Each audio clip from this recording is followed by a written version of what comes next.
Graham. Brings everybody here to the club, which is fantastic. Not that many clubs do that these days, so big round of applause for Graham and the family for doing that.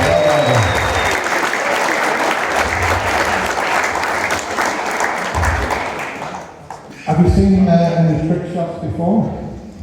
No? Well, let's hope you're going to see one or two this evening. My uncle Seamus taught me all these trick shots. In fact, he helped me to turn professional. I left, here's a good Mayo man right in front of me here. I left Northern Ireland 57 years ago. Originally, I came from a quiet little fishing village over there. You may have heard of it. It's called Belfast. Still not tweeted anywhere. We're still in negotiations for Baghdad at the moment. I come from quite a large family. 4 brothers, 4 sisters. Didn't have a lot of money, just lived in a small house. So you can imagine what it was like at bedtime. It's just a matter of all in together.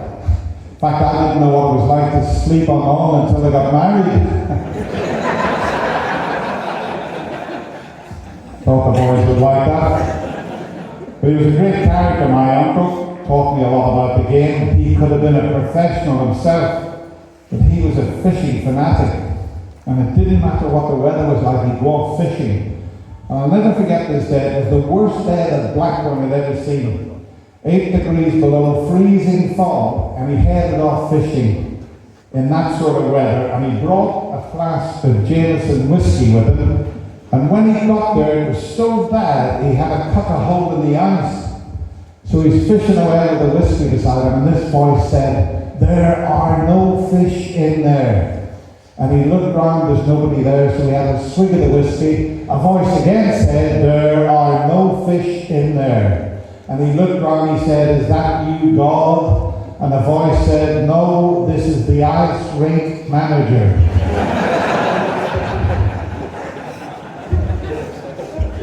How many times have you heard that then? He was a character. You know, he couldn't understand why he got one brother and his sister had 2.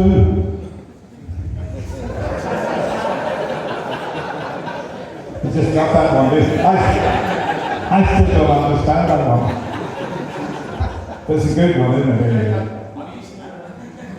Yeah, you can use that one, yeah. Remember a fellow stopped him in Blackburn, he said to my uncle, "Could you tell me the quickest way to get to Blackburn Rovers?" And my uncle said, "Are you driving or are you walking?" And this fellow said, "I'm driving." And my uncle said, "That's the quickest." Oh, that was a good one, yeah, we can hear this one. He was going off to work in Spain, and he went to have some Spanish lessons. And the fellow says, "When are you going out there?" And my uncle said, "Next week." He said, "No, best that. Just speak slowly when you get there." And the first day he's arrived in Spain, he's gone in this little bar in Torremolinos, and there's a wee fellow behind the bar, and my uncle goes up to him and he goes, "Could I have a pint of Guinness, please?" The wee fella poured the Guinness. As it was settling, he said to my uncle, "Would you like anything else?" And my uncle said, "Are you Irish?" And the wee fella said, "Yes." And my uncle said, "Then why are we speaking Spanish?"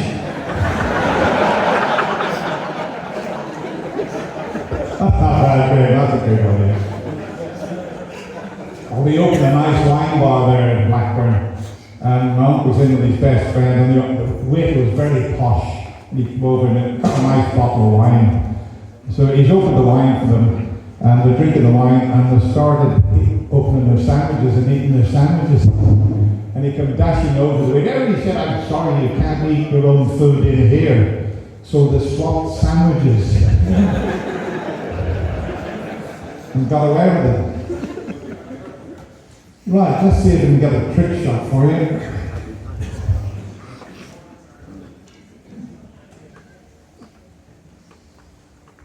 Right, during a game, you often find yourself in this position here.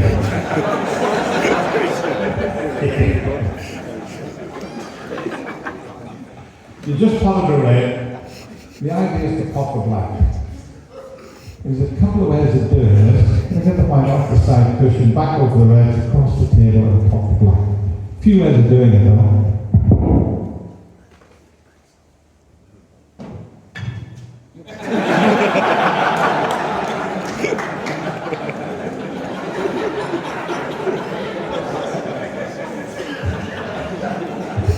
Well, thank you very much.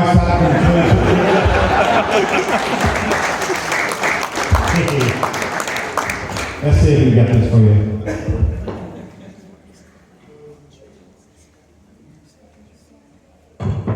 That's just to give you an idea. If I don't get it this time, I'll buy you all a drink.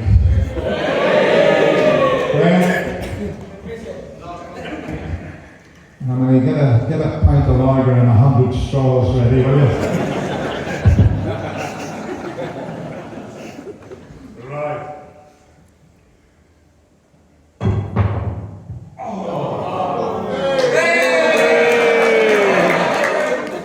One more try, double or quits. 2 points.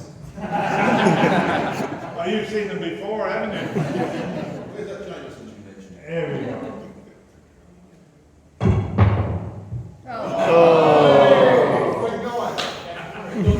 Do you know, I was so unlucky tonight.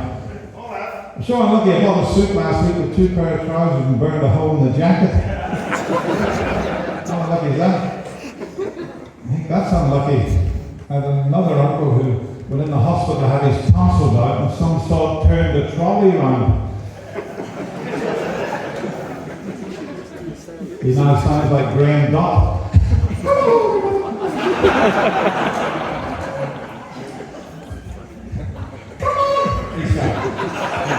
Remember Peter Andy? Come on! Graham Dot.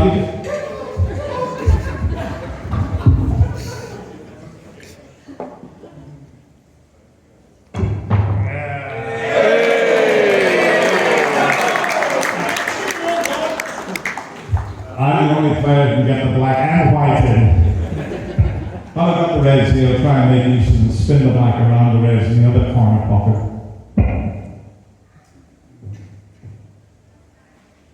Just raise the butt of the cue, a little bit of right hand side.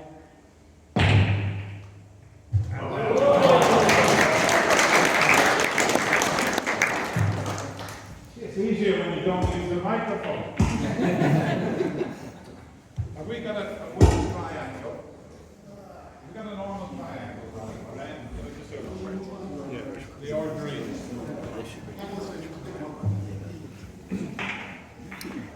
I don't want one of them square ones. Start making square triangles.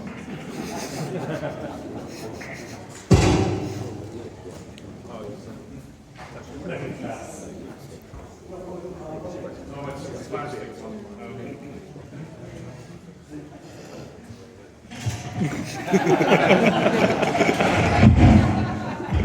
That's that trick shot in the window. Dan, have you not got the triangle? No, not tonight. Right, we'll forget about that one. We'll try this one.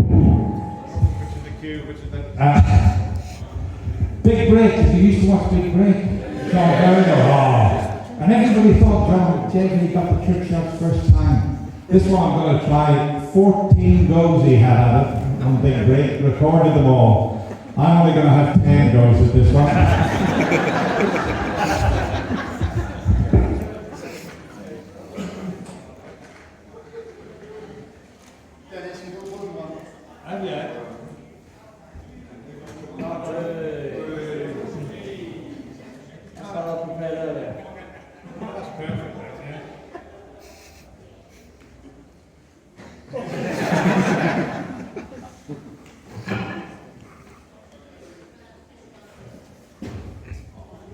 So what you've got to try and do is put the red back into the triangle, knock the white out of the way, and the triangle should drop on the 15 reds. 14 goes he had, but this table looks fantastic. I think I'm going to get it first time.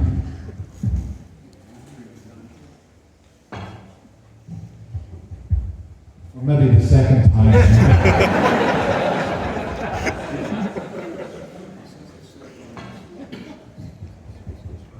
That's got a chance, you know.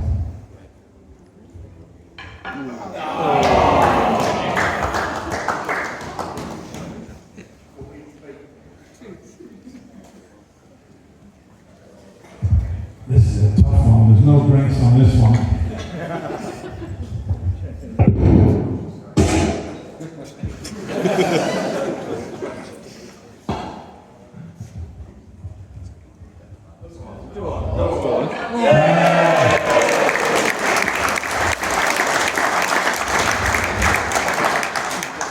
Stephen Henry taught me that one. He's never bought anybody a drink in his life. £11 million in prize money, most of the chef. Never bought anybody a chef. Did he ever bought you a drink, Ken? Never. The tightest little. He's how tight he is. The first year he beat Steve Davis, he had all the family down from Edinburgh. And he said if he beat Steve, he was going to take them out for a slap-up meal. And he beat Steve quite easily. And he took him out in Sheffield. There's a lovely little chef near the Crucible Theatre. Brought them all into the little chef and ordered them all bacon, egg and sausages. And his wee brother was only the size of the table, left 2 sausages on the plate. And when Stephen was paying the bill, he said in a loud voice, he said, we're taking those sausages home for the dog. Little brother was jumping up and down shouting, whoopee, we're going to get a dog. That's pretty tight. I could tell you another one, but I don't think I can because I've just spotted a couple of 9-year-olds, so maybe tell you later. Might be okay, because it's not that rude. I don't do rude stuff. Can I tell them about chatting when we were in Bangkok? Steve Davis.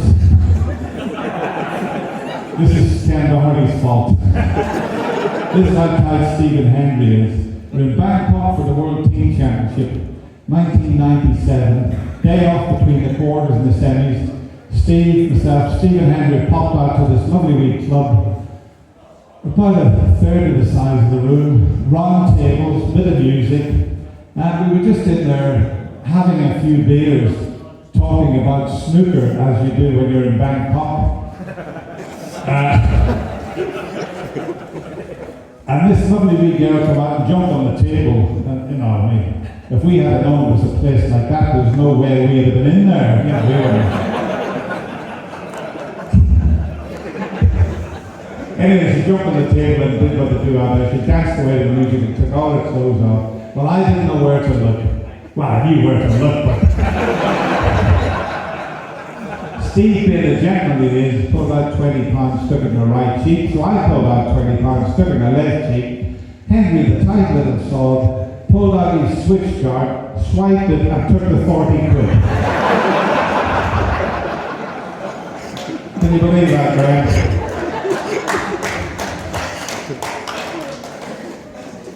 This shop, we're talking about China and the great players that are coming through. The first time I went to China, I seen this.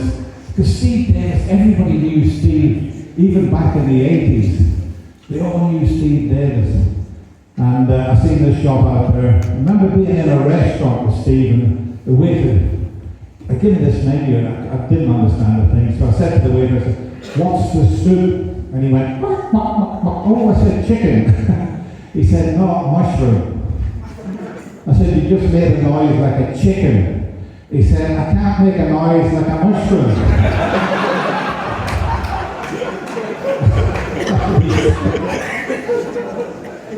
He's a boy, Steve. And one of them had a big black eye, and Steve said, who chinned you? He said, how do you know my name, Mr. Davis?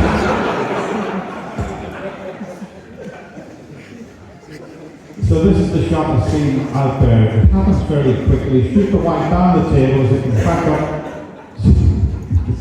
I think they're going to bring this fellow around me everywhere. Hit the white as it comes back down. It should stop somewhere around the tip and spin back and pop the black. It's quite an unusual one.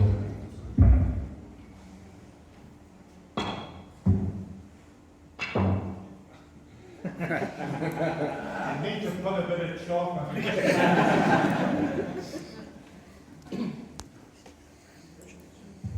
using that chalk. £15 for a block of chalk. When I moved to Blackburn back in the late 60s, my first car cost me 15 quid. And now I'm buying a block of chalk now. I don't pay for it, but 15 quid for a block of chalk. We do like a freebie, don't we, Ken?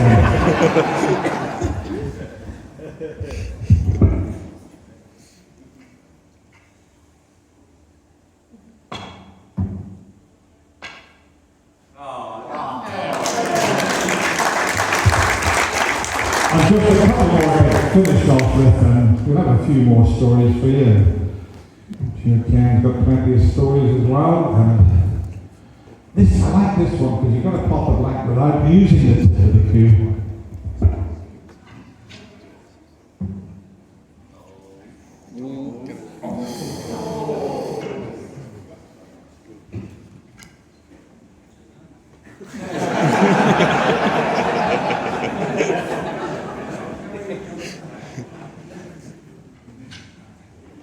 You see, I got it the first time.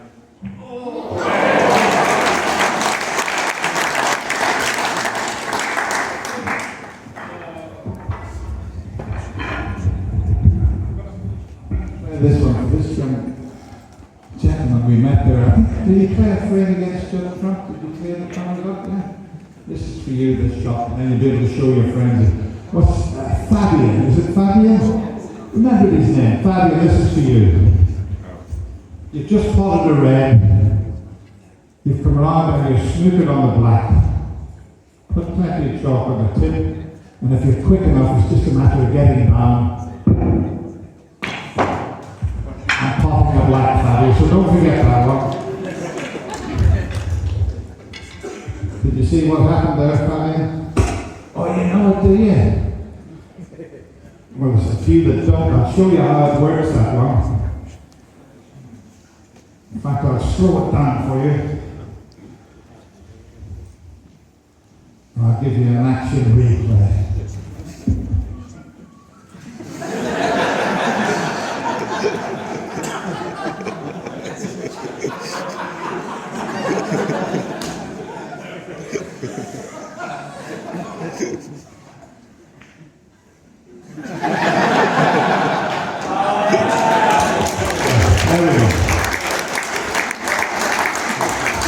Now, because this is such a fantastic table, I'm going to try and finish off with the famous machine gun shot. Do you remember that one? There's only a few players used to play this. You'll see why in a minute.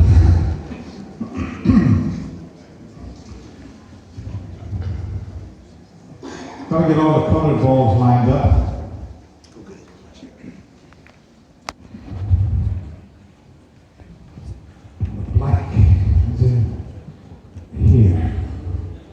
Green, brown, blue, pink, black. And we'll stick the red up as well. I'll only have 2 goes at this, because if it doesn't work, you never get it then. But the table's beautiful. Got to shoot the white into the corner pocket. Before it gets there, get all the colours in.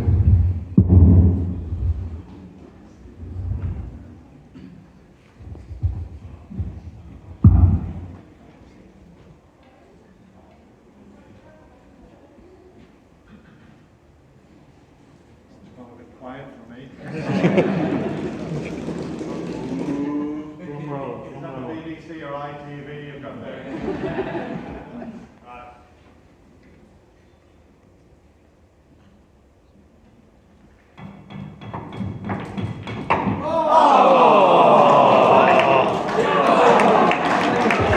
That's fair enough. What do you think?